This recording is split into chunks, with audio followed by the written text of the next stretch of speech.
My name is Millie Porter, 27 years old, a sergeant first class in the United States Army. The day I was awarded the Purple Heart, my stepmother, Linda, used a metal folding chair to break my arm in front of hundreds of soldiers. The sound of the bone snapping was louder than the applause. But what hurt more was the sentence she hissed as I fell.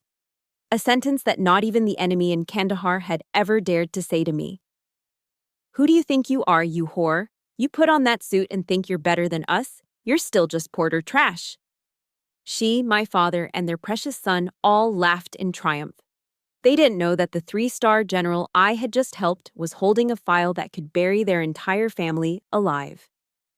Let me know what time you're hearing this story in the comments. Hit like and subscribe if you have ever been publicly humiliated by the very people you sacrificed for. Justice is coming.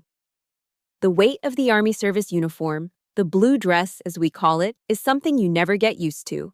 It's a formal, restrictive weight steeped in history. The wool is thick, the cut is precise, and it forces you to stand taller. On that stage, under the warm, unforgiving lights of the Fort Stewart Auditorium, I felt every single thread. The real weight, though, was the small, heart-shaped medal pinned just above my left pocket, the Purple Heart. It felt heavier than my rifle, heavier than my pack, heavier than the memory of the explosion that earned it.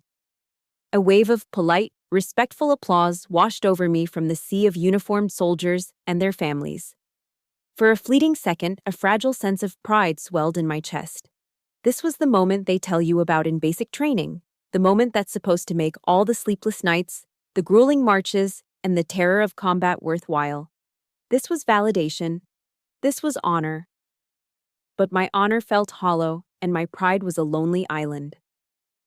My eyes scanned the crowd and found them in the third row. My family. Linda, my stepmother, had her head tilted toward my half-brother, Kyle. I couldn't hear her words, but I didn't need to. I saw the conspiratorial whisper, the way her lips curled into a smirk that Kyle mirrored perfectly. They weren't looking at a soldier being honored. They were watching a circus act, a tedious delay before they could get to the buffet. And then there was my father, Daniel. He wasn't looking at them, and he wasn't looking at me. He was staring intently at his own polished shoes, as if they held the answers to the universe. His posture was a portrait of practiced indifference, a complete and total refusal to participate in my moment. In that instant, I realized the painful truth. I was on a stage, surrounded by strangers who saw a hero, while my own family, my designated audience of honor, saw nothing more than an inconvenience. The ceremony concluded. As I stepped down, General Robert Hayes, the 3-star legend who had pinned the medal on my chest, took an unsteady step. He was an older man, and the long ceremony had clearly taken its toll. My training kicked in automatically. I reached out, my hand steadying his elbow. "Easy there, General," I said quietly. It was a simple act of respect, a reflex. But from the third row, it was an unforgivable crime. A sharp hiss cut through the fading applause. "Putting on a show again." The voice was Linda's, dripping with a familiar, acidic poison. To her, my kindness was a performance. My respect was a charade designed to make her look bad. I turned my head just in time to see her rise from her seat. The pleasant church lady smile she wore for the public had melted away, replaced by a mask of pure, unadulterated envy. She wasn't walking. She was striding, moving with a predator's purpose down the aisle. Her cheap, drugstore perfume, a cloying floral scent, arrived a second before she did. In that moment, I knew. The hunt was on, and I was the prey. Time seemed to warp, stretching and slowing down. I saw her snatch a metal folding chair from the end of a row. The fluorescent auditorium lights glinted off the steel frame as she raised it high. There was no hesitation in her movement, no flicker of doubt. This was deliberate. This was a verdict. My body reacted before my mind could process the betrayal. I threw my left arm up to protect my head, a desperate, instinctual block. The impact was a sickening, white-hot explosion of pain. There was a sound, a horrifyingly intimate sound that would be seared into my memory forever. It wasn't a loud crack like in the movies. It was a dense, wet, fibrous snap. The sound of my own ulna bone giving way under the force of the blow. It was a sound louder and more obscene than any explosion I'd heard in Afghanistan. It silenced the entire room. The collective gasp of 200 people sucked the very oxygen from the air. I crumpled to the floor, the world tilting into a dizzying smear of blurred faces and bright lights. But the physical agony was nothing compared to the words that followed. As I lay there, clutching my shattered arm, Linda stood over me, the chair still in her hand, and she delivered the curse she had been waiting her whole life to cast. "Who do you think you are, you little whore?" she hissed, her voice low and venomous, meant only for me but echoing in the dead silence of the hall. "You put on that costume and think you're better than us? You're still just porter trash." Whore. Trash. The words didn't just insult me, they defined me.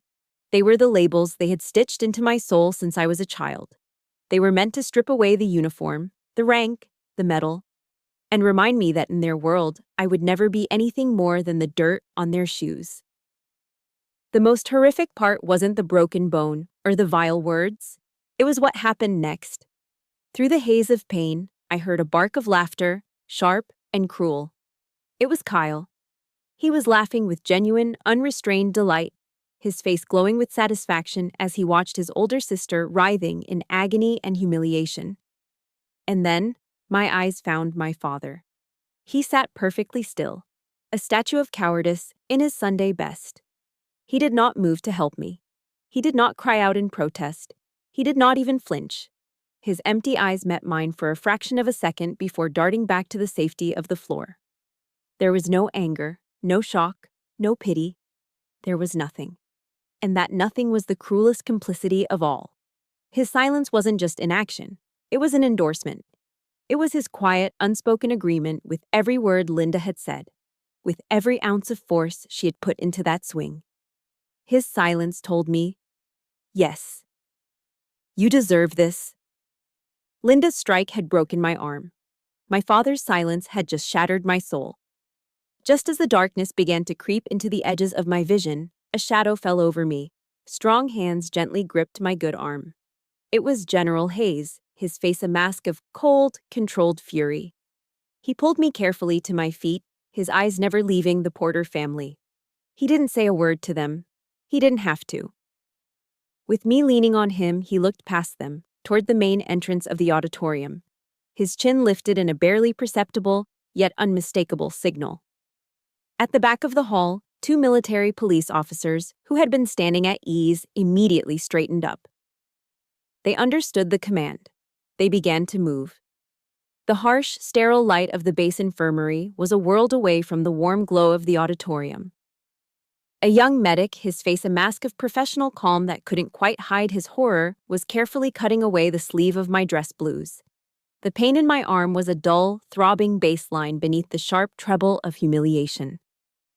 My uniform jacket was draped over the back of a chair, and my eyes kept drifting to it. Pinned to the dark blue wool was the Purple Heart.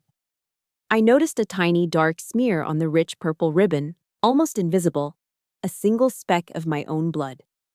That small crimson stain on a symbol of honor sent my mind tumbling backward in time, not to the dust and chaos of Kandahar, but to another polished symbol, another kind of desecration.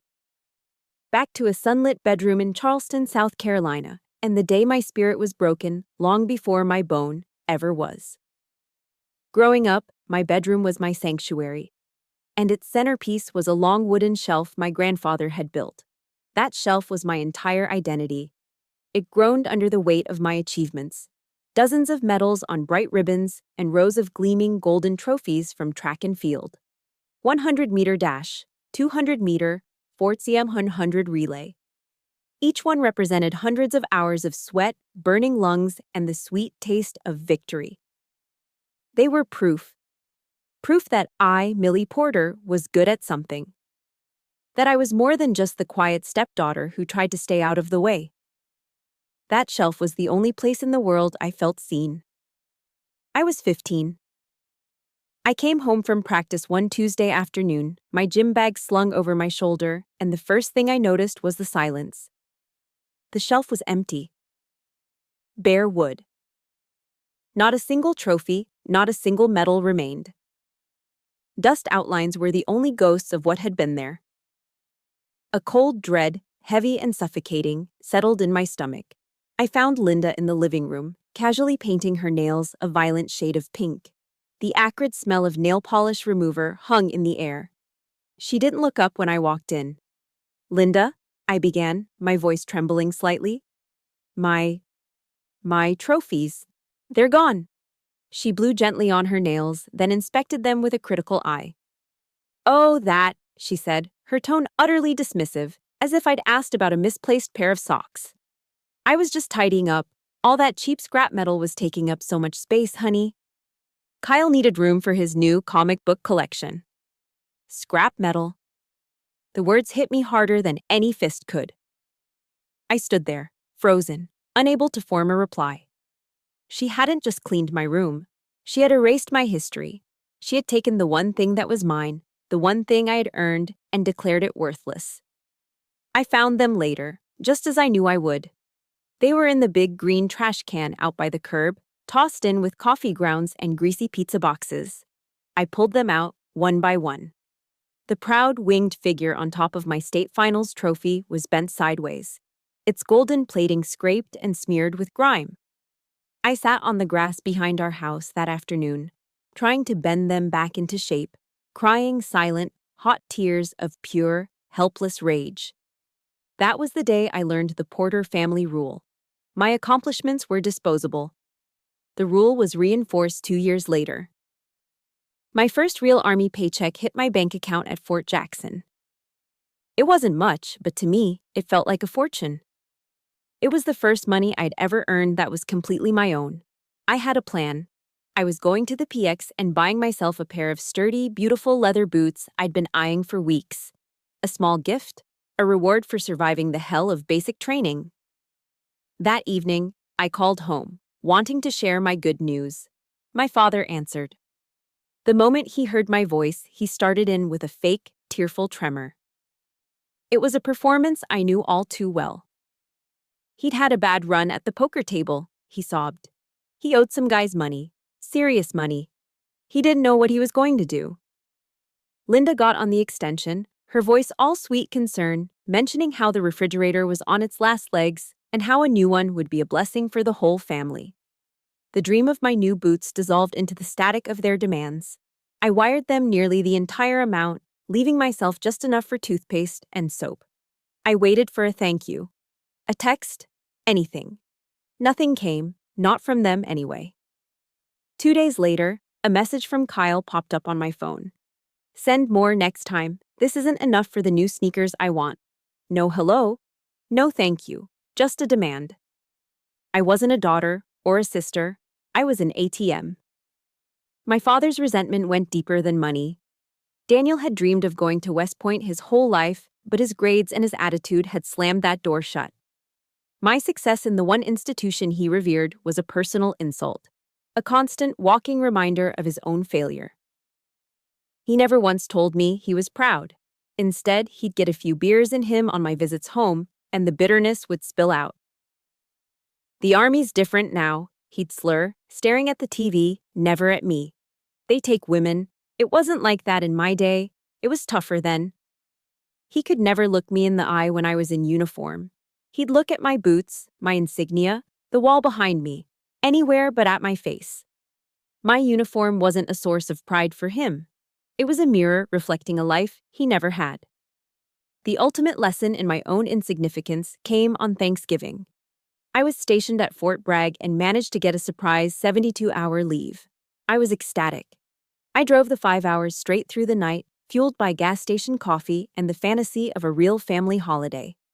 I walked through the front door around 6 p.m., my duffel bag in hand, a tired but happy grin on my face. The laughter from the dining room died the moment they saw me. They all stared, Linda, Daniel, Kyle, and Linda's sister, as if a complete stranger had just wandered into their home. Linda recovered first, a tight, annoyed smile plastered on her face. "Millie, goodness, you didn't call. What a surprise." She gestured vaguely toward the table. "Well, come on in, I guess. All the turkey's gone." All the turkey's gone. 4 words that told me everything. They hadn't saved me a plate. They hadn't even considered the possibility. I spent my Thanksgiving eating a cold leftover turkey and mayonnaise sandwich alone in the kitchen, listening to the sounds of their laughter and conversation floating in from the other room. They never once called for me to join them. I didn't stay the night. I got back in my beat-up Honda and drove back to base, tears streaming down my face. That was the moment I finally accepted it. I was a member of the Porter family by name only. In every way that mattered, I was utterly, completely alone. If you've ever been made to feel like a stranger in your own home or had your accomplishments treated like trash, please support this story by hitting the like button and type, "I see you" in the comments below. So I know I'm not alone. The medics finished their work, my broken arm now secured in a temporary cast. The physical pain was nothing. A bone can be set. It will heal. But as I sat there, I wondered, how do you set a soul that has been systematically broken for 27 years? The hum of the infirmary faded into the background as the memories of my past swirled and settled. Through the open doorway, I could see General Hayes. He wasn't looking at me. His back was turned as he spoke in low, serious tones to the 2 MPs who had escorted my family away. He was a figure of calm, decisive authority. He was taking control. For me. The sight of it sent a tremor through me, a feeling so foreign I could barely name it. It was the feeling of being defended. A thought, clear and sharp as a rifle crack, cut through the fog of pain and memory. I dragged myself out of that mud once before. I can do it again. My eyes fixed on the general's rigid posture, the 3 silver stars on his collar. But this time, I thought, a new, hard resolve forming in my gut. This time, I'm not alone. The escape had started at 18, with a bus ticket to Columbia, South Carolina, and a 10-week reservation in hell, also known as Fort Jackson. Basic training was, by design, a systematic breaking down of the individual. It was 90-degree heat, suffocating humidity, and the constant gravelly roar of a drill sergeant's voice tearing you apart for every perceived flaw. It was push-ups in the mud until your arms screamed, 10-mile marches that left your feet blistered and bleeding, and a deep, gnawing homesickness that tasted like stale MREs. Most of the girls in my platoon cried themselves to sleep at night. For me, it was paradise. It was the first time in my life that the rules were the same for everyone. The first time my sweat and my pain were measured on the same scale as the person next to me. No one cared that I was a stepdaughter. No one called me trash. When Drill Sergeant Reyes screamed in my face that I was a worthless maggot, it was the most beautiful sound in the world. Because he was screaming the exact same thing at the girl on my left and the girl on my right. We were all worthless maggots, together. My effort was the only thing that mattered. When I finished a run first, I was praised. When I scored expert on the rifle range, I was recognized. Here, I wasn't Millie Porter, the family disappointment. I was Private Porter, a soldier. And for the first time, that felt like enough. But freedom, I quickly learned, came with a price tag. And my family was more than happy to send me the bill. After I finished my advanced training, the calls for help became a regular feature of my life. To keep up with their endless cycle of debts and desires, I took a second job. My weekdays belonged to the Army, but my weekends belonged to the Drunken Soldier, a dive bar just off base that smelled of stale beer and desperation. For 2 years, my life was a relentless, exhausting loop. My shift would end at 2 a.m., Saturday and Sunday nights. I'd spend an hour on my hands and knees, mopping up sticky spills and, more often than not, vomit from some private who couldn't handle his liquor. I'd get back to the barracks by 3 a.m., my clothes reeking of cheap whiskey and fried food. The alarm would go off at 5 a.m. for Monday morning PT. I lived in a permanent state of bone-deep fatigue, my body running on fumes and sheer willpower. I did it all just to wire money to an account in Charleston, which was always followed by a call from Linda complaining that it wasn't quite enough to cover the new, whatever it was they suddenly needed.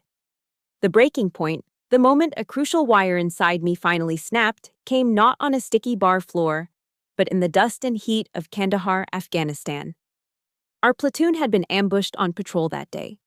It was a chaotic, terrifying firefight that ended with all of us making it back, except for a young private named Miller. He was gone. The mood back at the FOB was heavy with grief and shock. I was sitting in a concrete bunker, my rifle across my lap, my hands still shaking, trying to process the fact that a boy I'd shared a joke with that morning was never coming home. My satellite phone buzzed. It was Kyle. A wave of relief washed over me. For a foolish second, I thought maybe he'd heard something and was calling to check on me. "Hey, Millie," he said, his voice annoyingly cheerful. "You are not gonna believe this place. The skiing in Aspen is insane." I sat there, stunned into silence, the sand and grit of Afghanistan clinging to my uniform. "The resort is okay," he continued, completely oblivious. "I mean, for the price you paid, I was kinda hoping for something a little more high-end, you know? The thread count on these sheets is probably criminal." He was complaining about the luxury of a ski trip. A trip he was on using the combat pay I was earning in a place where people were actively trying to kill me. He didn't ask if I was okay. He didn't ask if I was safe. He didn't even seem to register where I was. In that moment, surrounded by the very real possibility of death, listening to his petty, trivial complaints, something inside of me just died. The hopeful daughter, the dutiful sister, she bled out right there on the dusty floor of that bunker. After that, I continued to send money, but it was no longer an act of love or duty. It was a tax, a fee I paid to keep them out of my life as much as possible. Each payment was another invisible sacrifice, another piece of my own life I had to carve out and give away. I'd saved up for months to buy a used Ford F-150, a beautiful beat-up truck I'd dreamed of owning since I was 16. I found the perfect one. The day I was going to buy it, Linda called, crying about a leak in the roof. The truck fund became the roof fund. A week later, she posted a photo album on Facebook titled Our New Patio Oasis, showcasing a brand new, top-of-the-line wicker patio set with plush cushions. There was no new roof. My best friend, Sarah, got married in Ohio. I was supposed to be her maid of honor. 2 weeks before the wedding, Kyle called in a panic. He'd maxed out his credit cards and was getting threatening letters. If I didn't help him, he said, his life would be ruined. I looked at my bank account. I could afford the plane ticket to Ohio, or I could pay his debt. I couldn't do both. I watched my best friend get married on a grainy video call, making up an excuse about being unable to get leave. I sent the money to Kyle. He never mentioned it again. Every sacrifice was swallowed by a void of entitlement. Every piece of my life I gave them was simply consumed without a word of thanks, and they were always, always hungry for more. They didn't just break my arm in that auditorium. They had been breaking my life, piece by piece, for years. And I had let them. General Hayes saw the grim-faced MPs take my father, Linda, and Kyle by the arms and escort them firmly toward the auditorium exit. He watched them go, his expression as hard as granite. Only when they were out of sight did he turn his attention back to me. The auditorium was a mess of hushed, frantic whispers and shocked faces, but the general's focus was entirely on me. Without a word, he shrugged his own heavy formal Class A jacket from his shoulders. It was an act of such unexpected kindness, it stunned me into silence. He gently draped the jacket over my own shoulders. It enveloped me, smelling of clean starch, old leather, and something else I couldn't quite place: authority. It was far too big, the sleeves hanging down past my hands, but it was the warmest, safest thing I had felt in my entire life. "Let's go, Sergeant," he said, his voice a low, steady rumble that cut through the chaos. It wasn't a suggestion, it was a gentle command. "You need a hot cup of coffee." He led me away from the prying eyes, down a quiet, carpeted hallway to his office. The nameplate on the door read, LTG Robert Hayes. I felt a fresh wave of intimidation. I had spent my entire career trying to be invisible to men with stars on their shoulders. Being yelled at by a superior was normal. Being cared for by one felt fundamentally wrong, like a violation of the natural order. His office was exactly as I'd imagined.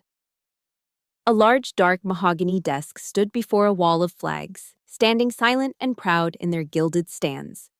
The walls were covered with military honors, commendations, and photographs of stern-faced men shaking hands with presidents and foreign dignitaries. It was a room that radiated power and history. I felt small and out of place, a dirty piece of trash that had been dragged into a museum.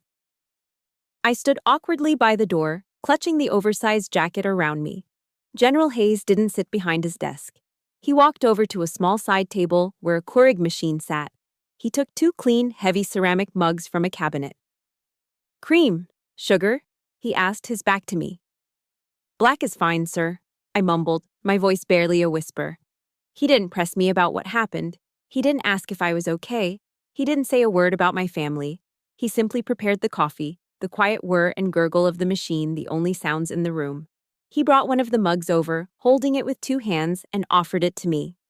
I took it with my good hand, the warmth of the ceramic seeping into my cold fingers. He motioned for me to sit in one of the leather armchairs facing his desk, while he took the other. He leaned forward, his elbows on his knees, holding his own mug. For a long moment, he just looked at me, his gaze steady and thoughtful. I braced myself for the questions, for the report I'd have to file, for the official, bureaucratic nightmare that was about to begin. Instead, he asked a single, simple question that changed everything. "In Kandahar," he said, his voice quiet but clear. "What unit were you with?" The question was a key, unlocking a door inside me I didn't even know was there. It bypassed the broken arm, the humiliation, the family drama. It went straight to the core of who I was. He wasn't asking the victim, he was asking the soldier. And the soldier answered. The words came pouring out of me, not in a torrent of tears and emotion, but in the clear, concise language of a mission debrief. I told him I was with the 3rd Infantry Division, attached to a forward operating base near the Arghandab River. I told him about the long, grueling patrols under the relentless Afghan sun, the constant tension, the weight of the body armor. I told him about my squad mates, about the dark humor we used to stay sane, about the bonds forged in shared fear and absolute trust. I talked about the firefight that earned me my medal, the ringing in my ears, the taste of dust and cordite in my mouth, the courage of the medic who saved my life. General Hayes listened. He didn't interrupt, didn't offer platitudes. He just listened, his eyes never leaving my face. He would nod slowly, and every so often, he'd ask a sharp, insightful question. "What was your TOE for that patrol? Were you using the 7.62s or the 5.56s for Overwatch?" He knew the language. He understood the world. For the first time in my life, I was speaking to someone in my family's generation who saw me not as a failure, a disappointment, or a paycheck, but as a professional. As an equal. He saw a sergeant first class. When I finally ran out of words, the silence returned. But this time it was comfortable, filled with a sense of profound and complete understanding. He took a slow sip of his coffee, then placed the mug down on the table beside him. He looked me straight in the eye, and his gaze was like steel. "Sergeant Porter," he began, and the formality of my rank in his voice was a balm to my soul. "For what you went through over there, this country owes you a debt that can never be repaid. We all do." He paused, letting the words sink in. Then his expression hardened. "As for what just happened in that hall," he continued, his voice dropping to a low, furious growl, "that is not family. That is a disgrace to the uniform you are wearing, a disgrace to every soldier in that room, and I will not let it stand." The words hit me with the force of a physical blow, but it was a blow that healed, not harmed. He wasn't just offering comfort, he was delivering a verdict. He was giving me validation. In 2 sentences, he had lifted the suffocating weight of shame that Linda had so expertly placed on me, and in its place, he restored my honor. I felt tears welling up, but for the first time in as long as I could remember, they weren't tears of pain or rage. They were tears of gratitude. We sat for a few more minutes in silence. When I had finally composed myself, he stood. "Come on, Sergeant, let's get you properly looked at." As we stepped out of the quiet sanctuary of his office, I saw them. Standing awkwardly in the hallway was a small group of soldiers from my unit. Sergeant Evans, Corporal Diaz, and Specialist Riggs. They weren't looking at me, pretending to be interested in a bulletin board on the wall, but I knew they were waiting for me. They didn't say much. They didn't need to. Evans stepped forward. "Rough day, Sarge," he said gruffly, and pressed a Hershey's chocolate bar into my good hand. Diaz, a tough kid from the Bronx who rarely spoke, just reached out and gave my good shoulder a light, firm pat. Riggs just nodded, his eyes saying everything that words couldn't. It wasn't blood that connected us. It was something stronger. It was shared hardship, loyalty, and unwavering respect. They were my family. In that moment, standing in a quiet hallway at Fort Stewart with a broken arm and a general's jacket on my shoulders, I finally realized the truth. I had never been truly alone. I had just been looking for family in all the wrong places. The warmth of the general's office vanished when I entered the next room. It wasn't an office. It was a SCIF, a sensitive compartmented information facility, a windowless, soundproofed box where the Army uncovers its enemies. A knot of dread tightened in my stomach. This was about more than a broken arm. Two men in civilian clothes were waiting. They introduced themselves as agents from Army Counterintelligence, CID. Their faces were neutral, their eyes missing the pity I'd seen in everyone else's. They were here for facts. They sat me down at a plain metal table. The interview started strangely, not with the assault, but with phone calls. "Sergeant Porter," the older agent began, "over the past 18 months, have you spoken to anyone claiming to be a journalist or a researcher studying military family life?" The question was so specific it took me a moment. Then, a memory surfaced. "Yeah, a couple of times," I said slowly. Linda would usually call, all excited, saying some writer wanted to interview a real soldier. She said it would be good for people to understand our sacrifice. The agents exchanged a look I almost missed. "And what did you talk about?" the younger one asked. I shrugged my good shoulder. "Nothing important, generic stuff." They asked what a typical morning was like on base, PT, breakfast at the DFAC. Benign questions. "Benign," the older agent repeated, writing it down. "Did they ever ask about patrol schedules, operational routines?" "Sort of," I admitted, unease stirring in my gut. One of them asked if we tended to patrol the same areas to build a relationship with the local community. I just gave her the textbook answer about winning hearts and minds. I didn't give her grids or anything classified. I thought I had been careful, protecting operational security. But a cold feeling was starting to creep up my spine. The next phase of the interview felt like an attack. The younger agent turned a laptop to face me. On the screen was a series of my father's bank statements. "Are you familiar with your father's financial situation, Sergeant?" "Only that he's always losing money gambling," I said. The agent traced a line on the screen. "On May 12th of last year, a deposit of $20,000 was made into this account. Can you account for that?" I stared at the number. $20,000. A few weeks after that date, Linda had bought a new SUV. They'd told me Daniel had a lucky streak with scratch-off tickets. A memory surfaced of him bragging on the phone about how his ship had finally come in. "No," I whispered, my mouth suddenly dry. The agent scrolled down. "Another deposit, $30,000, October 7th. My blood ran cold. I knew that date. October 7th was the day Sergeant Peterson and Corporal Jensen were killed by an IED on a routine patrol. An IED planted on a route we had used a dozen times before, without incident. The agent kept scrolling. Each large, unexplained deposit, each time my father had won the lottery, lined up with sickening precision to a dark day on my unit's calendar.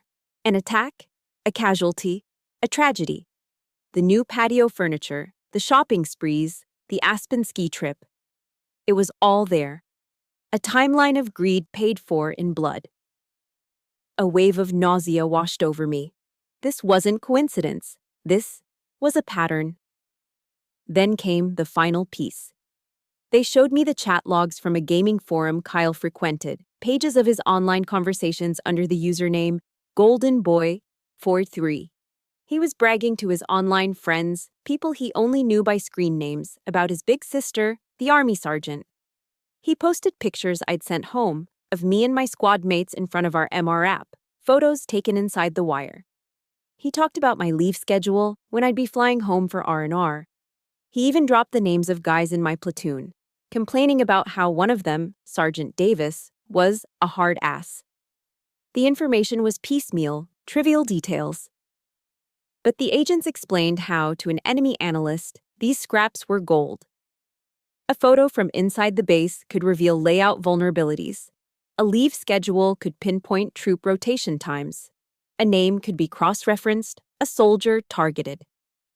They weren't just stupid messages. They were intelligence leaks, delivered with an arrogant smile.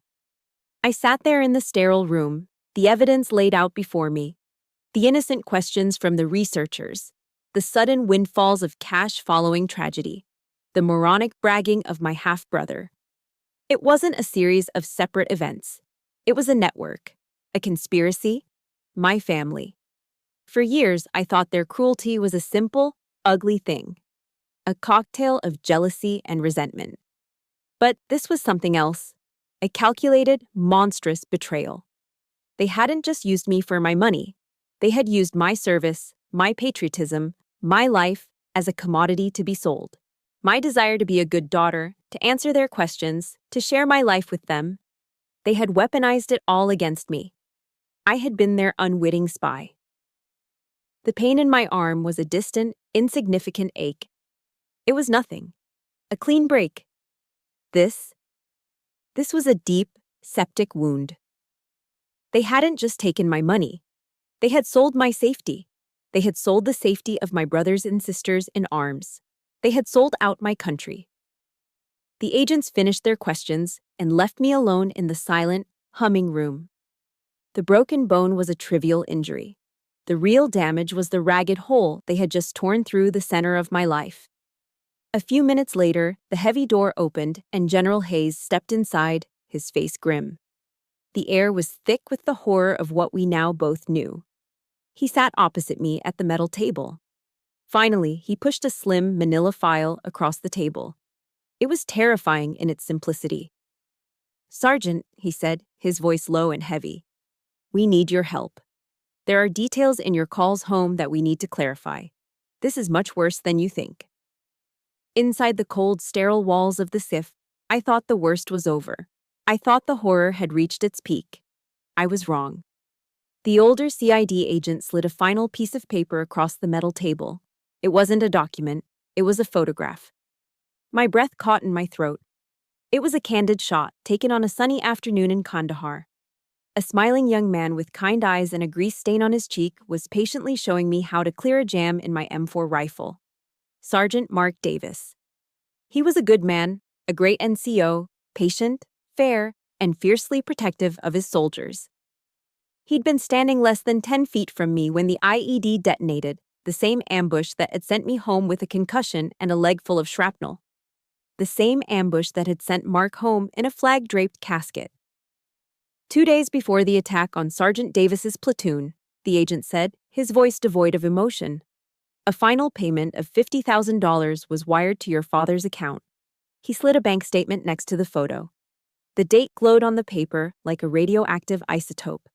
48 hours. "We have reason to believe that information regarding the patrol route, a route your unit had used multiple times and considered safe, was passed along by one of your family members. Passed along, sold." Staring at Mark's smiling face, the full monstrous weight of their betrayal crashed down on me. Before this moment, the pain had been personal. It was my broken arm, my stolen money, my trashed trophies, my lonely holidays. It was all about me. But this wasn't about me anymore. This was about Mark. This was about his wife, who was now a widow. About his 2 little girls who would grow up without a father. This was about honor. This was about a line that had been crossed from which there was no return. The grief inside me, the personal, selfish grief, burned away in an instant, leaving behind something clean, pure, and terrifying. A soldier's rage. This was no longer a family squabble. This was treason. My phone buzzed in the pocket of the general's jacket I was still wearing. I pulled it out. The caller ID read, Linda. A wave of pure, undiluted disgust washed over me. I looked at the agents, then at General Hayes. He simply nodded. I answered the call and put it on speaker. Millie, honey, thank God. Linda's voice was a high-pitched, syrupy performance of manufactured panic. Baby, where are you? These awful military police are harassing us. They've taken our phones. They're asking all these terrible questions. You need to come down here and tell them this is all just a big misunderstanding. A misunderstanding. I stared at Mark's picture. I looked at the date on the bank statement. Misunderstanding. You know I love you, Millie, she cooed, her voice dripping with the fake affection she always used when she wanted something. We're family. You just need to clear this all up. The words, I love you, from the mouth of the woman who had broken my arm, the woman whose greed had put Mark Davis in the ground, were the final straw. They were the last drop of poison in a cup that had been full for years. A switch flipped inside me. The years of quiet suffering, of biting my tongue, of accepting the unacceptable, it all ended. But I didn't scream. I didn't rage. My voice when it came out was terrifyingly calm. It was the voice of a soldier in the moments before a fight when all emotion is stripped away, leaving only a cold, lethal focus. You are not my mother, I said, each word a perfectly formed shard of ice. The line went silent. I could hear her sharp, surprised intake of breath. And this, I continued, my voice never wavering, is not a misunderstanding. This was a choice. And you chose. I ended the call before she could utter another lie. I placed the phone face down on the table with a soft click. The sound echoed the finality of what I had just done. I had severed the last rotten cord that connected me to them. That night, I couldn't stay in the transient barracks they had assigned me. I went back to my own platoon's barracks, back to my room. It was small, Spartan, and it was mine. I stood in front of the small, polished metal mirror in the bathroom, my arm a heavy, throbbing weight in its cast. I looked at my reflection. My face was pale, exhausted, bruised from the inside out. But my eyes were different. The familiar look of weary resignation was gone. In its place, a fire was burning. I met my own gaze and I started to remember. Every single compromise, every silent surrender. I saw the girl pulling her dented trophies from a garbage can. I saw the young soldier eating a sandwich alone in a kitchen on Thanksgiving. I saw the woman in a bunker in Afghanistan, her heart breaking as her brother complained about the thread count of his sheets. Every instance where I had chosen silence, where I had let it go, where I had told myself it was easier not to fight. I leaned in closer, my forehead almost touching the cool metal. I made a vow to the tired, scarred woman looking back at me. Never again, I whispered, my voice hoarse. You will not be silent anymore. You will not make yourself small. You will not let it go. Not this time, for Mark, for Peterson and Jensen, for every soldier whose life they put at risk, and for you. You hear me? For you. If you have ever reached a point where you knew, deep in your soul, that you could not stay silent for one more second, hit that like button. And in the comments, just type the words, never again. Let's create a chorus for everyone who has ever found their voice. The next morning, I woke up before my alarm. The rage was gone. The disgust was gone. All that remained was a single, clear purpose. I put on a fresh uniform, my movements precise and efficient. I walked to General Hayes' office. His aide showed me in immediately. He was standing by the window, but he turned as I entered.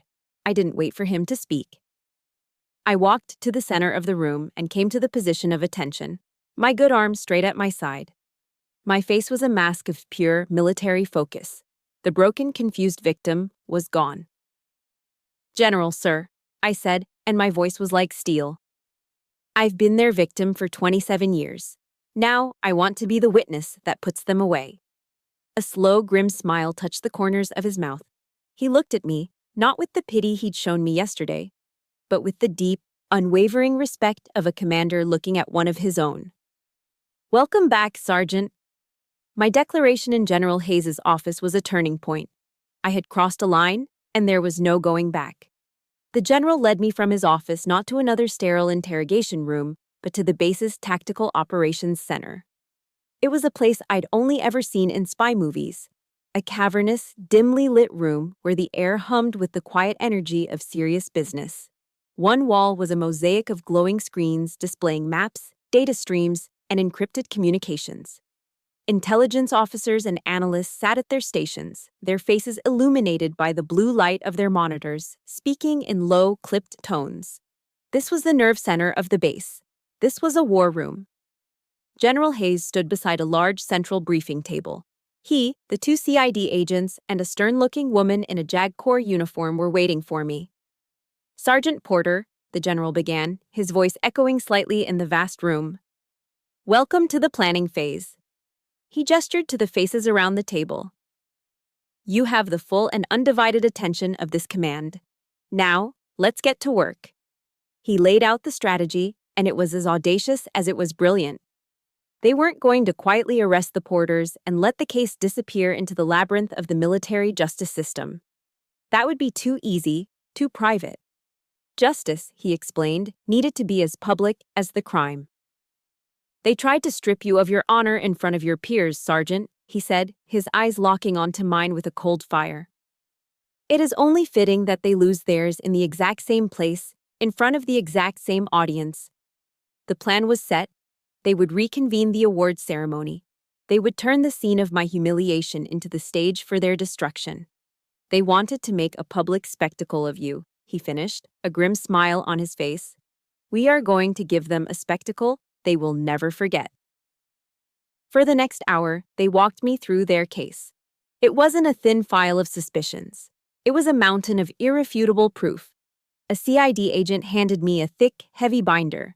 The cover simply read, "Case File, Porter, D. et al." I opened it, and my breath caught.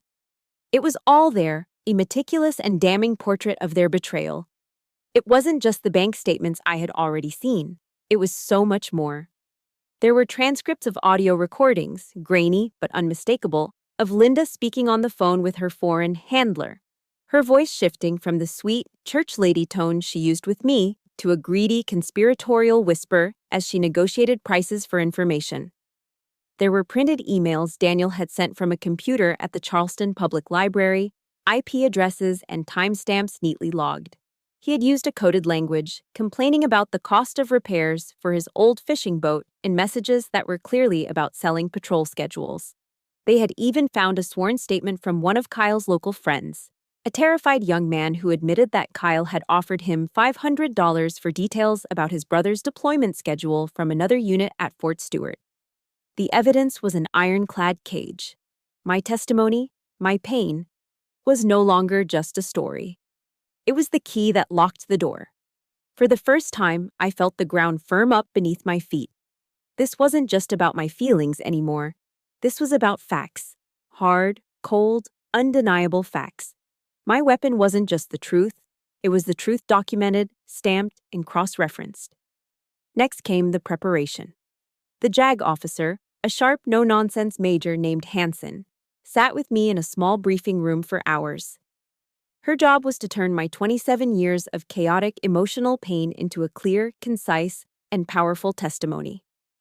"We are not telling a sad story, Sergeant," she told me, her voice firm but not unkind. "We are presenting evidence. You are the primary witness. Your testimony must be factual, precise, and unshakable." We rehearsed it again and again. The first time I tried to recount the story of the trophies, my voice cracked, the 15-year-old girl's sense of helpless rage bubbling to the surface. Major Hansen stopped me. "Again," she said calmly. "Just the facts. What happened? Who was there? What was said? Remove the emotion. Let the facts do the work." We did it again. And again. With each repetition, something shifted inside me. The tremor in my voice disappeared. The lump in my throat dissolved. I was no longer speaking as a wounded daughter, reliving a painful memory. I was speaking as Sergeant First Class Millie Porter, delivering a clear, factual, and damning after-action report on a lifetime of abuse. The pain was still there, but it was no longer in control. I had taken the shrapnel they had embedded in my soul, and was forging it into a weapon. The final piece of the plan was the most crucial: the bait. Their arrogance is their primary vulnerability, General Hayes had said in the war room. They believe they have won. We will use that. He had an officer from his staff, a woman with a kind, reassuring voice, place a call to Linda. I listened to the recording afterward. The officer explained that after a thorough review, the Army had concluded the incident at the ceremony was a private family matter, and all charges against them were being dropped. Furthermore, I had expressed my deep regret and wanted to make a public apology to them at the reconvened ceremony. A full family reconciliation. Linda's reaction was exactly what we'd predicted. She was smug, triumphant, and condescendingly gracious. Well, it's about time she came to her senses, she'd said. Of course, we accept her apology. We'll be there. I knew them so well. The idea of me, the defiant one, finally being brought to heel and forced to apologize publicly would be an irresistible drug. They wouldn't come to reconcile. They would come to gloat. They would come to witness my final public surrender, to savor their ultimate victory in front of the entire community they'd fooled for so long. And that would be their last mistake. That evening, an official announcement was posted on the base's digital bulletin boards and read aloud at the evening formation. Attention all personnel. The awards ceremony from 2 days prior will be reconvened tomorrow at 8:09 hours in the main auditorium. Attendance is mandatory for all available personnel and their families. Lieutenant General Hayes will be making a formal address of critical importance. The trap was set. The players were all moving into position. The battle was about to begin. And for the first time in my life, I was ready for it. The auditorium was filled to capacity, the air thick with a tense, expectant silence. Every soldier not on essential duty was there, their families beside them. They had been told the general had a critical announcement, but the nervous energy in the room suggested they knew this was something more. I stood on the edge of the stage, my arm in a clean white cast, my dress blues crisp and immaculate. From my vantage point, I saw them enter. The Porter family walked in, not with shame, but with an air of insufferable triumph.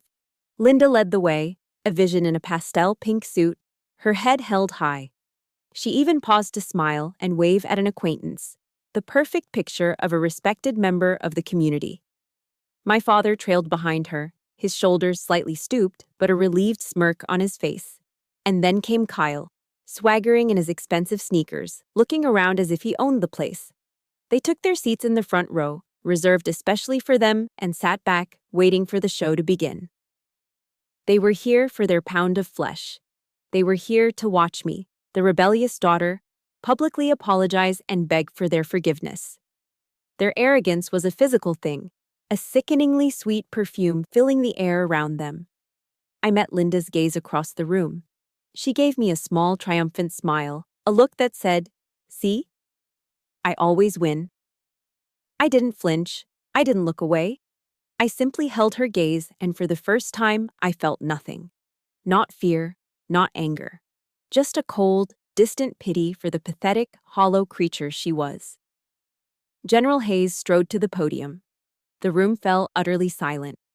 He adjusted the microphone, his movements calm and deliberate. He looked out at the sea of faces, his gaze sweeping across every soldier, every spouse, every child. Then his eyes settled on the front row. "Thank you all for being here," he began, his voice a powerful baritone that needed no amplification. "We are gathered today to finish the business that was so violently interrupted 2 days ago." He paused, letting the weight of his words settle. Linda preened, a self-satisfied look on her face. "We are here to talk about honor," the general continued, his voice hardening. "We are here to talk about sacrifice, and we are here to talk about betrayal." The mood in the room shifted. This wasn't the speech anyone was expecting. 2 days ago, he boomed, his voice ringing with cold fury. "In this very hall, we witnessed a cowardly and disgraceful act of assault against a decorated American soldier. But I am here today to tell you that what you saw was merely the tip of a treacherous iceberg, the visible part of a deep and disgusting rot of treason." A collective gasp rippled through the audience. On the massive screen behind the general, which had been dark until now, an image flashed to life, It was a bank statement. Daniel Porter's name was clearly visible at the top, along with a highlighted deposit for $20,000. My father's face went slack, the color draining from it as if a plug had been pulled. Linda's smile froze, then vanished. The show had begun. One by one, the general laid out the case. Each piece of evidence a hammer blow against their lies. "This is the greed," he declared, as the next slide showed another deposit, this one for $50,000. The next click brought up a sound file. Linda's voice filled the auditorium, sweet and syrupy, captured from a wiretap. "Of course, I can ask her about the patrol schedules." Her recorded voice purred to an unidentified man. "She tells her loving mother everything." The real Linda shot to her feet, her face a mask of disbelief. "That's not me. That's fake." "This is the deception," the general said, his voice overriding her protests. Click. The screen filled with Kyle's idiotic chat logs, his Golden Boy 843 persona, bragging to the world. "My sister is in the third ID. Yeah, she's in Kandahar right now. Total badass." "This is the foolishness that costs lives," the general stated, his voice dripping with contempt. Kyle shrank in his seat, his face crumpling like a child's. Then, the final, devastating blow. The screen changed to show three formal, smiling portraits. Three soldiers in their dress blues: Sergeant Mark Davis, Sergeant Peterson, Corporal Jensen. "And this." The general's voice dropped to a low, guttural roar that shook the very foundation of the hall. "This is the price." He let their faces hang in the silence for a long, heavy moment. "These soldiers," he bellowed, pointing a trembling, furious finger directly at the front row, "did not die at the hands of a foreign enemy. They died because of the craven, bottomless greed of traitors who sit among us right now." Every single head in the room, hundreds of pairs of eyes, swiveled to stare at the Porter family. The looks were no longer curious. They were filled with a burning, unified hatred. That's when the dam broke. "It's a lie! It's a setup! She's framing us!" Linda began to scream, her voice a shrill, hysterical shriek. Daniel was trying to speak, but only incoherent, panicked stammers came out. Kyle was openly sobbing, fat tears rolling down his cheeks, chanting, "I didn't know! I didn't know!" But it was too late. Their judgment had come, not from the general, but from their peers. From the back of the auditorium, a woman in a simple black dress rose to her feet. It was Maria Davis, Mark's widow. Her face was pale, her eyes blazing with a grief so profound it was terrifying. "Murderers!" she screamed, her voice cracking with pain and rage. "You killed my husband! You killed him!" Her cry shattered the last semblance of order.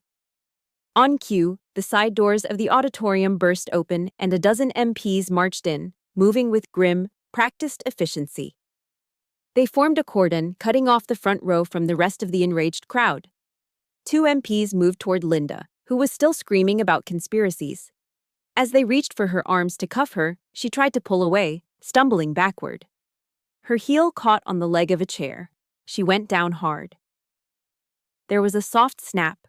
The cheap, fake pearl necklace she always wore, her pathetic symbol of class, broke apart. The plastic beads scattered across the polished stage floor, rolling and skittering in every direction like 100 tiny white lies. I stood there, watching it all. I watched them cuff my shrieking stepmother, my babbling father, and my whimpering brother. I watched them being led away past the glares of the soldiers they had betrayed, past the raw grief of the widow they had created. I watched the dynasty of my abusers, my personal reign of terror, and not with a bang, but with the pathetic clatter of fake pearls on a cold, hard floor. The auditorium's chaos faded to an echoing silence. The MPs were gone, the crowd had dispersed, and I was left standing on the stage. My eyes were fixed on the floor, where the cheap plastic beads from Linda's necklace lay scattered like fallen teeth. I had expected to feel a surge of triumph, a wave of vindication. Instead, there was only a strange, hollow quiet, an emptiness. The battle was over, I thought, looking at the pathetic, fake pearls. The enemy was defeated. Now came the hard part. cleaning up the battlefield inside my own soul. In the following days, the story of the traitor Porter family became a firestorm on the local Charleston news and throughout the military community. My name was everywhere, hailed as a hero. But the praise felt distant, like it was about someone else. In the solitude of my barracks room, I felt no glory. I only felt the crushing weight of exhaustion. The white-hot rage that had fueled me had burned itself out. In its place, a deep and ancient sadness settled in my bones. I wasn't mourning the loss of my family. I was mourning the fact that I'd never really had one to begin with. I was grieving for the little girl who tried so desperately to earn their love, for the young woman who sacrificed her happiness for them, for the 27 years I'd wasted hoping that one day they would finally see me. That night, alone in my room, I let myself cry. It wasn't the hot, angry tears of before. It was a quiet, steady weeping, a release of pressure that had been building my entire life. I wasn't crying because I was hurt anymore. I was crying to cleanse myself, to wash away a lifetime of false hope and finally let them go. A week later, a letter arrived with a federal prison postmark. The handwriting was my father's messy scrawl. My hands were steady as I opened it. A small, foolish part of me thought this might be it. The apology. The moment of accountability. I was wrong. The letter was 4 pages of pathetic, self-pitying excuses. He never said, "I'm sorry." He blamed Linda's ambition. He blamed Kyle's stupidity. He blamed his own bad luck. He painted himself as a victim, swept up in a scheme he didn't understand. The letter ended with the one thing he was truly capable of: a request. He begged me to use my new influence with the general, to tell them he was manipulated, to get his sentence reduced. I read the letter twice. The first time, a flicker of the old anger sparked. The second time, all I felt was a profound, weary pity for this weak man who would never take responsibility for his life. That night, I sat at my desk, and I wrote a letter back to him. I didn't hold anything back. I wrote about the trophies in the trash can. I wrote about the lonely Thanksgiving dinner. I wrote about the phone call from Aspen. I wrote about the empty look on his face in the auditorium. I poured 27 years of buried pain onto the pages.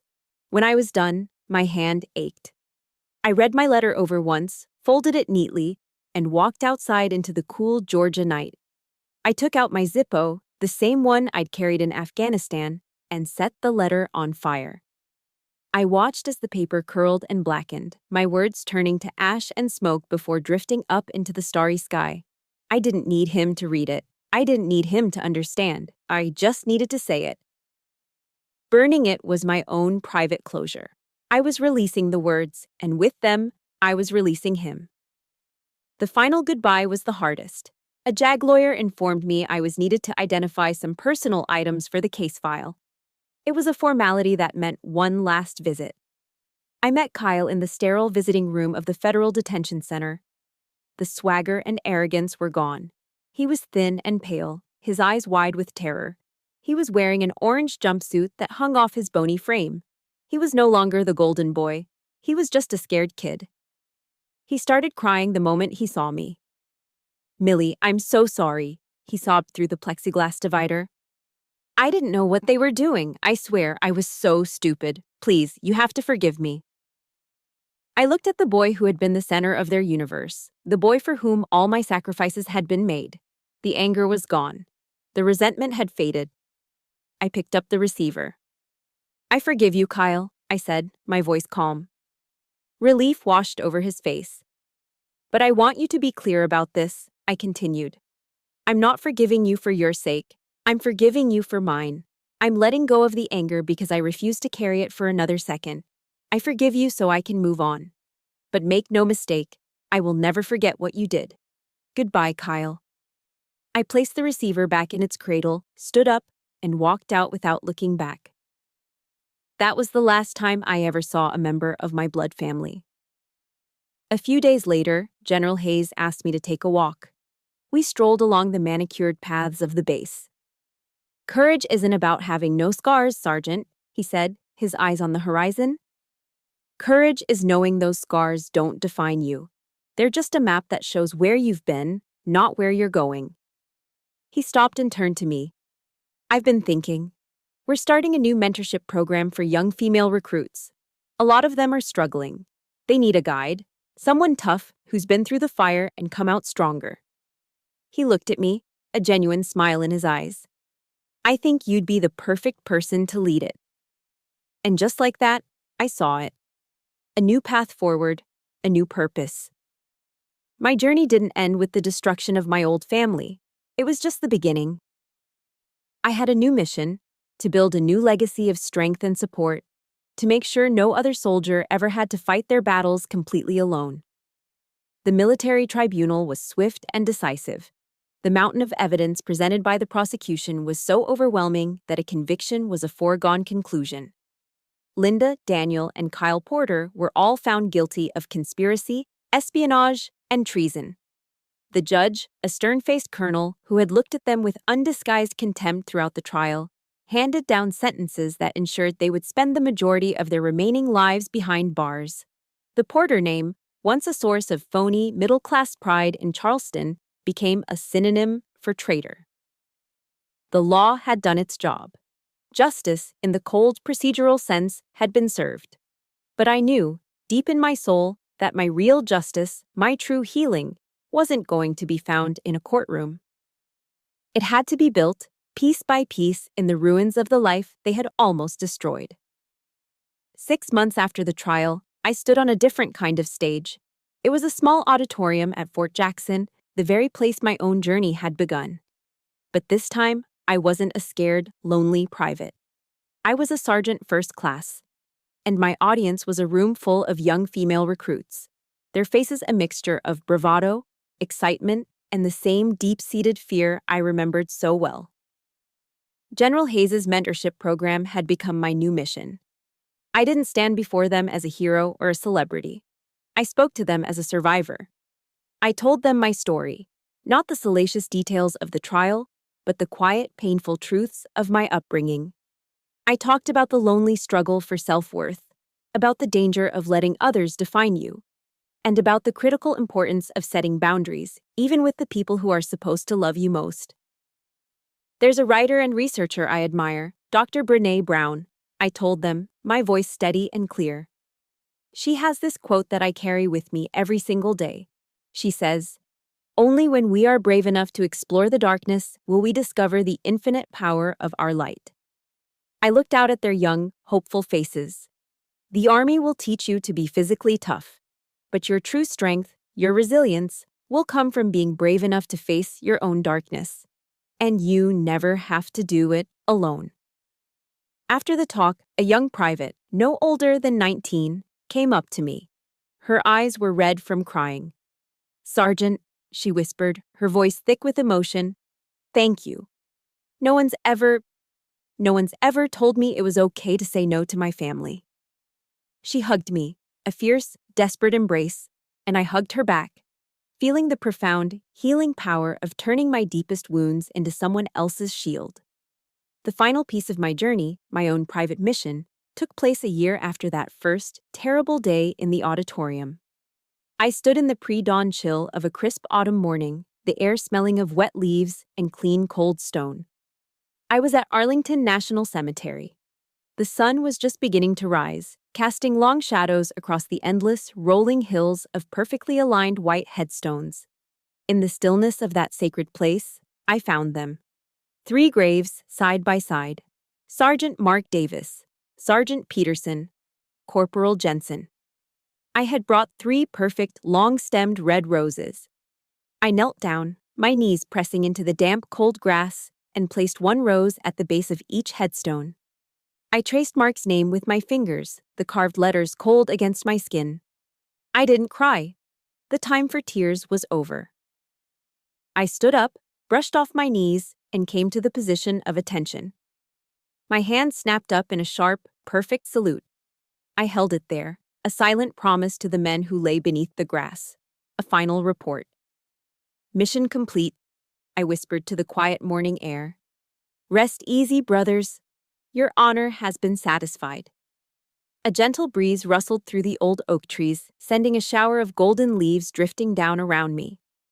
As I stood there, a profound sense of peace settled over me, a quiet so deep and complete it felt like a blessing. The weight I had been carrying on my shoulders for 27 years, the burden of their hate, their greed, their expectations. It was finally, truly, gone. I'm telling you this story today for a reason, and as I finish, I want you to look me in the eye. I used to think that family was about blood, that it was an unbreakable bond you were born into. For better or for worse, I was wrong. Family is not about blood. Family is about honor. It's about loyalty. Family is about the people who stand with you in the foxhole, not the ones who push you into the line of fire.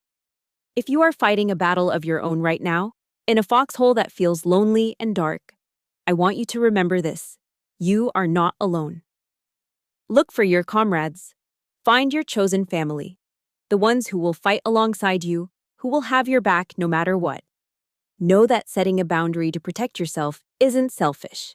It's a tactical act of survival. And most importantly, please remember this. The scars you carry, the ones on the inside that no one else can see, are not signs of weakness. They are not something to be ashamed of. They are a map. They are proof of every battle you have endured. They are a testament to the fact that you fought and you won. Thank you for being here and for listening to my story. My war at home is finally over, but I know that for many of you, the battle is ongoing. This channel was created to be a place for survivors, a digital foxhole where we can share our stories and draw strength from one another. If my journey has resonated with you, please hit the like button to show your support. Subscribe to join our community so that no soldier ever has to fight alone again. And in the comments below, please share one word of strength for someone else who might need to hear it today. Thank you for being part of my chosen family.